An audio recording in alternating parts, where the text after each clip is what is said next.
Hi tears, இன்றைக்கி தினமணி பேப்பரில் முக்கியமான கரண்ட் அஃபேர்ஸ் என்னன்னு சொல்லிட்டு பார்க்கலாம் வாங்க. கீழடி திறந்தவெளி அருங்காட்சியகத்தை பற்றி நம்ம எல்லாருக்குமே தெரியும். இந்த கீழடி திறந்தவெளி அருங்காட்சியகத்துக்கு நாளைக்கு வியாழக்கிழமை அன்று முதல்வர் அடிக்கல் நாட்டுறாரு.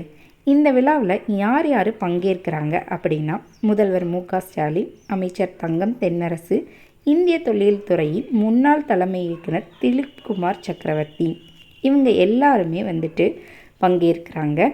அது மட்டும் இல்லாமல் கீழடி திறந்தவெளி அருங்காட்சியகத்துக்குன்னு தனியாக இணையதளமும் தொடக்கம் பண்ணுறாங்க.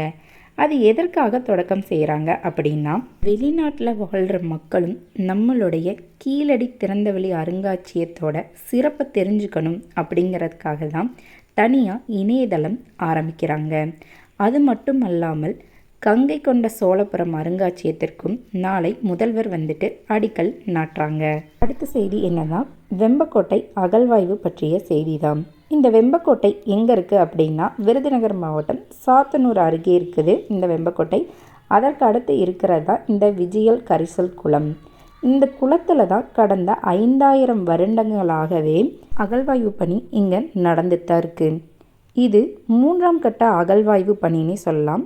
இந்த 3ஆம் கட்ட அகழ்வாய்வு பணி எப்போ இருந்து ஆரம்பிச்சிருக்காங்க அப்படின்னா, ஜூன் 18ஆம் தேதியிலேருந்து, எப்போனா கடந்த ஆண்டு ஜூன் 18ஆம் தேதியிலேருந்து நடைபெற்று வந்துட்டுருக்கு.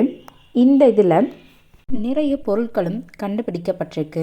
அந்த 3ஆம் கட்ட அகழ்வாயில் இதுவரைக்கும் என்னென்ன பொருட்கள்லாம் கண்டுபிடிக்கப்பட்டிருக்கு அப்படின்னா, சூதுப்பவளம், தங்க நாணயம், செப்பு காசுகள், சுடுமண் உருவ பொம்மை, சதுரங்க ஆட்டக்காய்கள் அப்படின்னு சொல்லிட்டு ஏராளமான பொருட்கள் கண்டுபிடிக்கப்பட்டிருக்கு. அது மட்டும் இல்லாமல் 3210க்கும் மேற்பட்ட தொல்பொருட்கள் கண்டறியப்பட்டிருக்கு இதுவரைக்கும். இந்த நிலையில தான் நேற்று செவ்வாய்க்கிழமை அன்று அகழ்வாய்வில் என்னென்ன பொருட்கள் கண்டுபிடிச்சிருக்காங்க அப்படின்னா, சுடுமண்ணாலான குடுவை, சுடுமண் முத்திரை, சங்கு வளையல்கள் போன்றவை கண்டறியப்பட்டிருக்கு. இந்த சான்றுகளை வச்சுட்டு தொல்லியல் துறை இயக்குனர் பொன் பாஸ்கர் என்ன சொல்கிறாரு அப்படின்னா, மனிதர்கள் திரவ உணவுப் பொருட்களை உண்பதற்காக தான் இந்த சுடுமண்ணாலான குடுவையை பயன்படுத்தியிருக்க முடியும். அதற்கான சான்று தான் இந்த சுடுமண்ணாலான குடுவை அப்படின்னு, வாணிபம் சிறந்த முறையில் இருந்ததற்கான சான்று தான் இந்த பொருட்கள் அப்படின்னும் சொல்கிறாரு. இதே மாதிரி தினமணி பேப்பர் கரண்ட் அஃபேர்ஸோட மீண்டும் நாளை சந்திப்போம். பாய்.